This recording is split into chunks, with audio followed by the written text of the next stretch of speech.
Chaque jour, quelques 125 000 véhicules circulent sur le pont Pierre-Laporte. Les automobilistes auront vraisemblablement à composer avec des entraves durant le temps des fêtes. Des travaux d'urgence doivent être effectués pour remplacer des câbles qui se sont détériorés sur le deuxième lien de la région de Québec. Le pont Pierre-Laporte compte 160 suspentes. Il s'agit des tiges verticales qui font lien entre le tablier du pont et les deux immenses câbles porteurs. Chaque suspente est en fait un entrelacement de plusieurs fils d'acier. L'extérieur de la tige de 6 cm de diamètre est galvanisé pour prévenir la corrosion.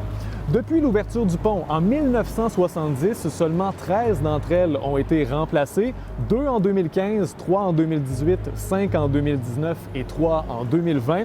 Voilà maintenant que 2 des suspentes montrent des signes évidents de faiblesse liés à l'usure.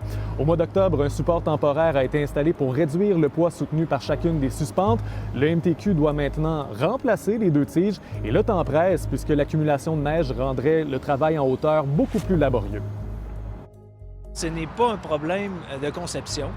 C'est un pont dont la durée de vie utile est rendue à la moitié de sa durée de vie utile. Présentement, la sécurisation, elle est effectuée. Ils sont en attente des suspentes qui sont commandées. Ça devrait arriver des États-Unis sous peu et pour les installer un peu plus tard. Les suspentes sont en production et les travaux seront amorcés dès leur réception prévue vers la mi-décembre. À ce moment, seulement une voie sera ouverte dans chacune des directions la nuit. Les dates ne sont pas encore annoncées. D'ici là, les camions vont devoir circuler dans la voie du centre pour éviter de surcharger les côtés du pont.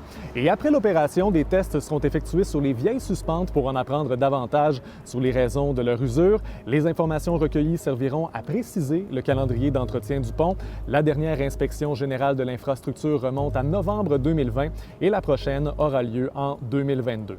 Pour d'autres nouvelles, consultez l'appli Info de Radio-Canada. Je vous souhaite une excellente journée.